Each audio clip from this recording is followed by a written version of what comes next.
തുടർഭരണം പാർട്ടിയെ നശിപ്പിക്കും. അതുകൊണ്ട് വരുന്ന തിരഞ്ഞെടുപ്പിൽ UDF അധികാരത്തിൽ വരട്ടെ. പറഞ്ഞത് മറ്റാരുമല്ല, നമ്മുടെ വളരെ പ്രശസ്തനായ കവി K. സച്ചിദാനന്ദനാണ്. ഈ സച്ചിദാനന്ദൻ ഇപ്പോൾ നിലവിൽ സാഹിത്യ അക്കാദമിയുടെ അധ്യക്ഷ സ്ഥാനത്തിരിക്കുന്ന ആളാണ്.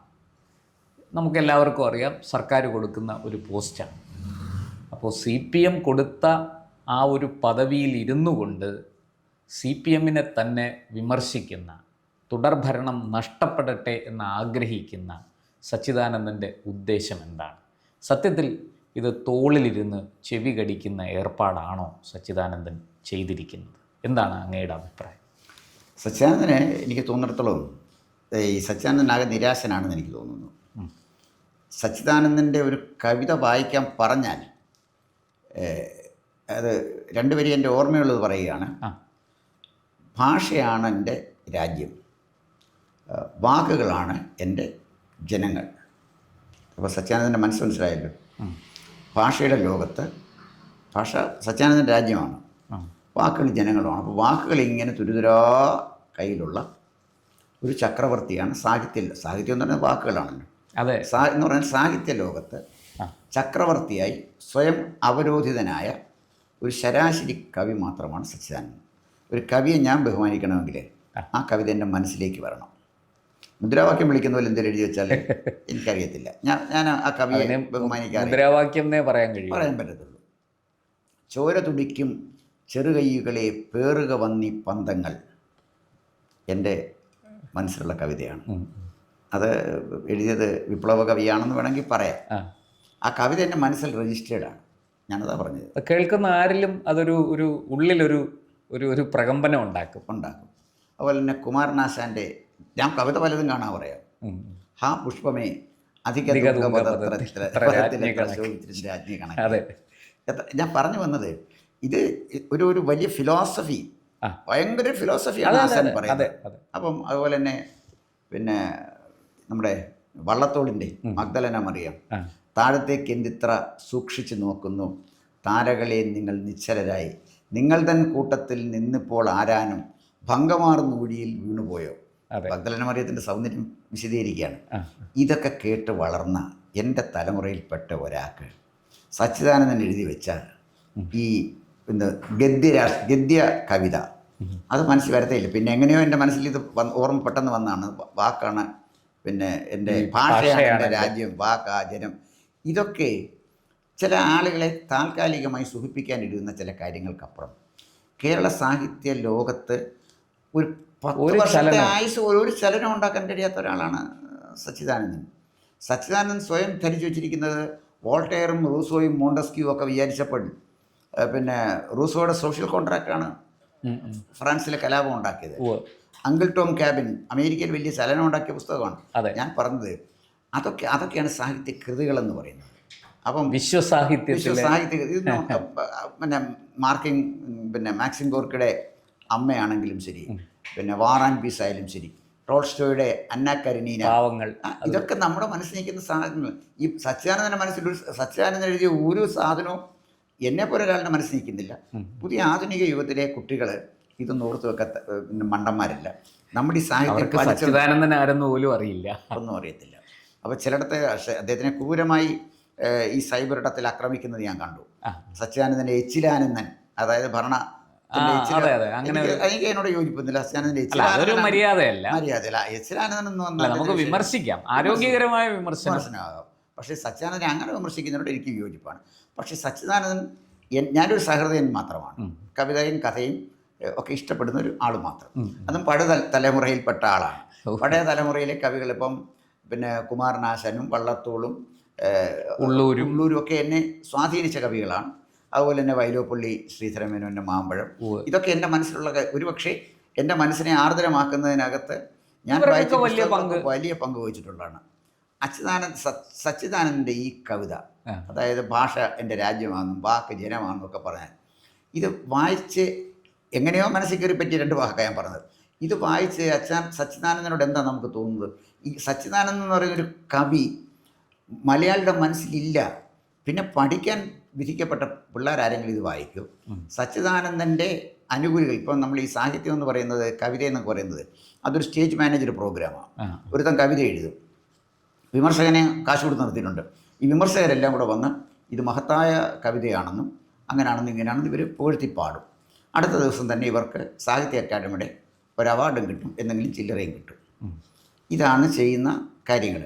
സച്ചിദാനന്ദനടക്കമുള്ള ഇടതുപക്ഷ കവികളെ സാഹിത്യകാരന്മാരെഴുതിയതൊക്കെ ചുരുക്കത്തിലൊന്ന് പറയാൻ എന്നോട് പറഞ്ഞാലേ, ഇന്നീ പാർട്ടി ലോകമെങ്ങും ശോഭിച്ചിടാൻ കാരണഭൂതൻ പിണറായി വിജയൻ എന്ന സഖാവ് തന്നെ. എഴുതിയാളിനെ ഞാൻ മറന്നുപോയി. തിരുവാതിര കണ്ടിയാണ്, നല്ല തിരുവാതിരയായിരുന്നു, നെയ്യാറ്റിൻകരയിൽ നടന്നു, നല്ല തിരുവാതിര. അതുപോലെ സാധനമായി ഇത്. അതിനപ്പുറത്ത് വേറെ എന്താ പിന്നെ ആര്യ ഇതിനകത്തുള്ളത്? സച്ചിദാനന്ദൻ്റെ ആര്യ ഒന്ന് ആലോചിച്ചു. സച്ചിദാനന്ദൻ്റെ കവിത പറ. സത്യം ഞാൻ പറയാം, പലതും ഞാൻ വായിച്ചിട്ടുണ്ട്, പക്ഷെ എൻ്റെ ഓർമ്മയിൽ എങ്ങും നിൽക്കുന്നില്ല. പക്ഷെ അതേസമയം ഇപ്പോൾ അങ്ങ് പറഞ്ഞതുപോലെ കുമാരനാശാനും വള്ളത്തോളും ഒക്കെ എവിടെയെങ്കിലും 2 വരിയെങ്കിലും ഓർക്കാൻ നമുക്ക് കഴിയും. ഉള്ളൂര്, നമ്മൾ കുറച്ചുകൂടെ പിന്നിലേക്ക് പോയാൽ കുഞ്ചൻ നമ്പ്യാരൊക്കെ നമ്മുടെ ഓർമ്മയിലുണ്ട്. ഇതൊന്നും മാഞ്ഞു പോകുന്നില്ല. പക്ഷേ ഈ സച്ചിദാനന്ദനെ പോലെയുള്ളവർ, ഞാൻ അദ്ദേഹത്തെ മാത്രമല്ല പറയുന്നത്, ഞാനൊരു പുതിയ തലമുറയിൽപ്പെട്ട ആളാണ്. എനിക്ക് പോലും ഇത് വായിച്ചിട്ട് ഒരു 2 മണിക്കൂർ എൻ്റെ ഓർമ്മയിൽ അത് തങ്ങി നിൽക്കുന്നില്ല. ചിലപ്പോൾ എൻ്റെ കുഴപ്പമായിരിക്കാം, എൻ്റെ പോരായ്മയായിരിക്കാം, അല്ലെങ്കിൽ ഞാൻ അത്ര സഹൃദയനല്ലാത്തത് കൊണ്ടായിരിക്കാം. പക്ഷേ ഇതൊന്നും നിൽക്കുന്നില്ല. എന്നെ സംബന്ധിച്ച് സച്ചിദാനന്ദനെ കവി എന്ന് പറഞ്ഞാൽ വള്ളത്തോളിനെയും കുമാരനാശാനെയൊക്കെ നമ്മൾ എന്ത് പറയണം? ഉള്ളൂരിനെ നമ്മൾ എങ്ങനെ വിശേഷിപ്പിക്കണം? സ്നേഹത്തെക്കുറിച്ച് പാടിയ ഉള്ളൂരിൻ്റെയൊക്കെ ഭാഷാ വൈഭവം, ആ വൈദഗ്ധ്യം, അതിനെയൊക്കെ നമ്മൾ എന്ത് പറഞ്ഞ് വിശേഷിപ്പിക്കും? അവരെ നമ്മൾ ഏത് പദവിയിലിരുത്തും? ഇതൊരു ചോദ്യമല്ലേ? ഈ സച്ചിദാനന്ദനെയൊക്കെ കവി എന്ന് പറയുന്നത് തന്നെ ശരിയാണോ എന്ന് പോലും എനിക്ക് സംശയം തോന്നിയിട്ടുണ്ട്. അല്ല, അതിനകത്ത് പാർട്ടി കവി ഒരാളുടെ ഈ ഒന്നത്തെ കാര്യം, ഈ ചില കാര്യങ്ങൾ ഈ ആക്ഷേപഹാസ്യം വരുന്നത് നമ്മൾ മറക്കത്തില്ലല്ലോ. സിനിമയിൽ നമ്മൾ ഓർത്തിരിക്കുന്നത് ചില ഹാസ്യരംഗങ്ങൾ, വളരെ സീരിയസ് ആയ ചില രംഗങ്ങൾ നമ്മൾ ഓർത്തിരിക്കും. അതെ, കാരണം നമ്മുടെ മനസ്സിൽ തട്ടി നിൽക്കും, അത് നമ്മുടെ മനസ്സിനെ സ്പർശിച്ചാൽ. ഇത്തരം ചില കവിതകൾ നമ്മുടെ ആക്ഷേപഹാസ്യമായിട്ട് നമ്മുടെ മനസ്സിൽ നിൽക്കും. ചെമ്പടയ്ക്ക് കാവലായി ചെങ്കനൽ പോലൊരാൾ റവിജിനെ വിശേഷിപ്പിച്ചിരിക്കുകയാണ്. ഇത് ഞാൻ മനസ്സിൽ വെച്ചത് ഇതൊരു ആക്ഷേപഹാസ്യത്തിൻ്റെ ഭാഗമായിട്ടാണ്. തിരുവാതിരപ്പാട്ടും എൻ്റെ മനസ്സിൽ വന്നത് ആക്ഷേപഹാസ്യത്തിൻ്റെ. ഈ എഴുതിയ മഹാകവി വര്യനെ എനിക്കറിയില്ല, അയാളെ ഓർത്തിരിക്കേണ്ട കാര്യവുമില്ല. എനിക്ക് തോന്നിയത് ഈ കവിത വായിച്ചപ്പോൾ എൻ്റെ മനസ്സിലുണ്ടായ ഹാസ്യമാണ് ഇതെന്നെ മനസ്സ് സൂക്ഷിക്കാൻ പ്രേരിപ്പിച്ചത്. കുമാരനാശാനെ ഞാൻ കണ്ടിട്ട് പോലും ഇല്ല. അദ്ദേഹത്തിൻ്റെ വരികളൊക്കെ നമുക്ക് ഓർമ്മയുണ്ട്. അപ്പം ഇന്നലെ ചെയ്തോരബദ്ധം, അത് കാലം എത്ര കഴിഞ്ഞാലും ആ വരികൾ മനുഷ്യൻ്റെ മനസ്സിൽ നിന്ന് വരും തലമുറകളുടെ മനസ്സിൽ കയറി പറ്റും. അതൊരിക്കലും അവർ മരിക്കുന്നത് വരെ അത് മാഞ്ഞു പോകുമെന്ന് എനിക്ക് തോന്നുന്നില്ല. അല്ല, അത് മാറ്റുവിൻ ചട്ടങ്ങളെ എന്ന് പറഞ്ഞ കുമാരനാശാൻ്റെ ആ ലോക ക്ലാസിക്കാണ് ആ വരികൾ. ലോകത്ത് ഏത് തലമുറയ്ക്കും പറ്റുന്ന ഒരു കാര്യം അല്ലേ? പിന്നെ കാലാതിവർത്തിയാണ്. അതെന്ന് പറഞ്ഞ പോലെ കാലാതിവർത്തിയായിട്ടും 5 കൊല്ലം ആയുസുള്ള ഒരു കവിത സച്ചിദാനന്ദൻ എഴുതാൻ കഴിഞ്ഞിട്ടുണ്ടെങ്കിൽ തോന്നിയിട്ടില്ല. സച്ചിദാനന്ദൻ എഴുതിയൊക്കെ അദ്ദേഹത്തിൻ്റെ ചില ആരാധകർ മഹത്തായ സാഹിത്യകൃതിയായിട്ട് പറഞ്ഞിട്ടുണ്ട്. അദ്ദേഹത്തിൻ്റെ ആരാധകർ പെയ്ഡ് ആരാധകരുണ്ട്, അല്ലാത്ത ആരാധകരും കാണുമായിരിക്കും. പക്ഷേ ഈ രാഷ്ട്രീയ നാടകം ഇപ്പോൾ അതും തെരഞ്ഞെടുപ്പ് അടുത്തിരിക്കുന്ന സമയത്ത് സാഹിത്യ അക്കാദമിയുടെ അധ്യക്ഷ സ്ഥാനത്തിരുന്നു കൊണ്ട് അദ്ദേഹം ആ പദവി കൊടുത്ത പാർട്ടിയെ ഇങ്ങനെ വിമർശിക്കുകയൊക്കെ ചെയ്യാം. എങ്കിലും അത് നമുക്കൊരു സംശയം. അദ്ദേഹത്തിന് നേരെ അങ്ങ് പറഞ്ഞതുപോലെ സൈബർ ആക്രമണം വളരെ രൂക്ഷമാണ്. അതിൻ്റെ എല്ലാ സീമകളും കടന്നിരിക്കുന്നു. അത് എനിക്കും യോജിപ്പുള്ളൊരു കാര്യമല്ല. പറയുമ്പോൾ നമ്മൾ മാന്യമായിട്ട് പറയണം, മര്യാദയ്ക്ക് പറയണം, മര്യാദയില്ലാത്ത വാക്കുകൾ ഉപയോഗിക്കരുത്. ആർക്കും ആരെയും വിമർശിക്കാം, ഒരു തെറ്റുമില്ല. സച്ചിദാനന്ദന് പിണറായി വിജയനെ വിമർശിക്കാം, നരേന്ദ്രമോദിയെ വിമർശിക്കാം. പക്ഷേ വിമർശനം സെലക്റ്റഡ് ആകരുത്. നമ്മളെ ഏത് വിഷയത്തെയും തീർച്ചയായിട്ടും സാഹിത്യകാരന് ധാർമ്മികമായ കടമയുണ്ട് സമൂഹത്തോട്. തെറ്റ് കണ്ടാൽ വിമർശിക്കണം, അത് എവിടെ കണ്ടാലും വിമർശിക്കണം, അല്ലാതെ സെലക്റ്റഡ് ആകരുത്. പക്ഷേ സച്ചിദാനന്ദനൊക്കെ സെലക്റ്റഡ് വിമർശകനാണ്. അതിന് മുമ്പ് നമ്മൾ കുമാരനാശാനെയോ വള്ളത്തോളിനെയൊക്കെ എടുത്താൽ അവരൊന്നും സെലക്റ്റഡ് വിമർശകരല്ല. അവരവരുടെ കവിതകളിലൂടെ സമൂഹത്തിലെ തെറ്റായ പ്രവണതകളെ ശക്തിയുക്തം വിമർശിച്ചിട്ടുണ്ട്, എതിർത്തിട്ടുണ്ട്. പക്ഷേ ഇവിടെ അങ്ങനെ അല്ല എന്നാണ് എനിക്ക് തോന്നുന്നത്. അതുകൊണ്ടാണ് സാർ ഞാനത് ചോദിക്കുന്നത്. തോളിലിരുന്ന് ചെവി അടിക്കലാണോ ഇത് വാസ്തവം? അല്ലാതെ ഈ പിന്നെ ചെമ്മനം ചാക്കോയുടെ ഒരു കവിതയുണ്ട്, ആ. അവസരോചിതൻ എന്നാണ് കവിതയുടെ പേര്. കാരണം ഓരോ അവസരം വരുമ്പോഴും മാറി മാറി രാഷ്ട്രീയ നിലപാട് മാറ്റി ഭരിക്കുന്ന സർക്കാരിൻ്റെ ഇന്ന് ആനുകൂല്യം പറ്റുന്ന കേരളത്തിലെ ഒരു സാഹിത്യകാരനെ കുറിച്ച് എഴുതിയ കവിതയാണ് അവസരോചിതൻ. അദ്ദേഹത്തിൻ്റെ പേര് പറയുന്നില്ല, ഇത് ശരിയില്ലാത്തതുകൊണ്ട് പേര് എനിക്ക് ഏറെ ഇഷ്ടമുള്ള ആളാണ്. പിന്നെ അദ്ദേഹത്തിൻ്റെ ക്രോധത്തിന് ഞാൻ ഇടയായിട്ടുള്ള ആളുമാണ്. എങ്കിലും ഞാനത് പേര് പറയാൻ ഈ വേദി ഉപയോഗിക്കുന്നു. ഇത്തരം അവസരോചിതന്മാരാണ് കേരളത്തിൽ ഇന്ന് കാണുന്ന കവികളും സാഹിത്യകാരന്മാരും മുഴുവനും. മാറി മാറി ഇപ്പോൾ ഇടതുപക്ഷ ഗവൺമെൻറ് സ്പോൺസർ ചെയ്ത് അവർ നിൽക്കുന്നതിൻ്റെ കാര്യം വെച്ചാൽ 5 കൊല്ലം കഴിയുമ്പോൾ ഇടതുപക്ഷ ഗവൺമെൻറ് വരുന്നുണ്ട്. സാഹിത്യ അക്കാദമിയിൽ എവിടെയെങ്കിലും കിട്ടും, അല്ലെങ്കിൽ ഇതിൽ പുരസ്കാരം കിട്ടും, ഫെലോഷിപ്പ് കിട്ടും, എന്തെങ്കിലുമൊക്കെ ചില്ലറ കിട്ടും. അതിനാണ് ഇവർ നിൽക്കുന്നത്. അതുകൊണ്ട് തന്നെ ജനങ്ങൾക്ക് അവരൊരു ഗൗരവമുള്ള വിഷയമേ അല്ല. സച്ചിദാനന്ദൻ എന്ത് സ്റ്റേറ്റ്മെൻറ്റ് കൊടുത്താലും, തുടർ ഭരണം വേണമെന്ന് പറഞ്ഞാലും വേണ്ടാന്ന് പറഞ്ഞാലും ആളുകൾ ഗൗരവമായിട്ട് എടുക്കത്തേയില്ല.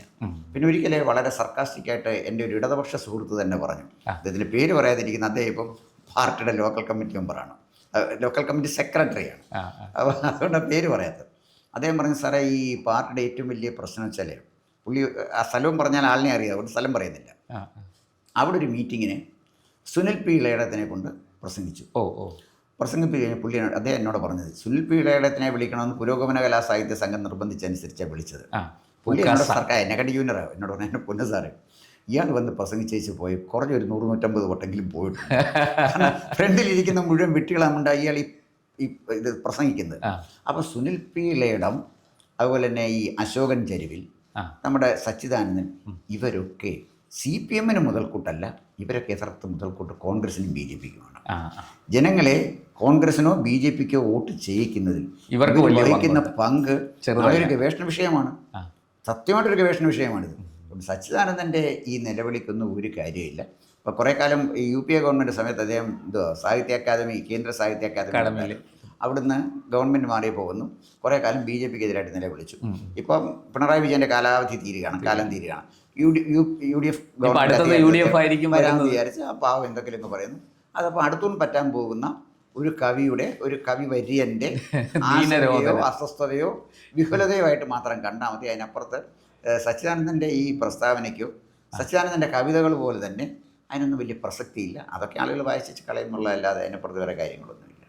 തീർച്ചയായിട്ടും. എന്തായാലും ഈ നമ്മുടെ സാഹിത്യകാരന്മാരുടെ ഈ ഒരു നയമുണ്ടല്ലോ, കാറ്റെറിഞ്ഞു തൂറ്റുന്ന, ഇപ്പോൾ LDF പോയി അടുത്ത UDF വരികയാണെങ്കിൽ എവിടെയെങ്കിലുമൊക്കെ കടന്നുകൂടണം. അതാ ഞാൻ പറഞ്ഞ അവസരോചിതന്മാരാണ്, അതിന് സംശയിക്കണ്ട. എല്ലാവരും, ഒരാളല്ല എല്ലാവരും. അതിനുള്ള ഒരു കളമൊരുക്കലാണ് ഇതൊക്കെ എന്നാണ് എനിക്ക് തോന്നുന്നത്. ഈ പറഞ്ഞതുപോലെ കവിതയുടെ കാര്യത്തിൽ മലയാളിയെ ദൈവം രക്ഷിക്കട്ടെ എന്ന് മാത്രമേ പറയാൻ. കൂടുതൽ വാർത്തകളും വിശേഷങ്ങളും നേരിട്ട് ലഭിക്കാൻ ജനങ്ങളിൽ നിന്ന് ജനങ്ങളിലേക്ക് ജനഭൂമി ന്യൂസ് സബ്സ്ക്രൈബ് ചെയ്യൂ. ബെൽ ബട്ടൺ അമർത്താനും മറക്കരുത്.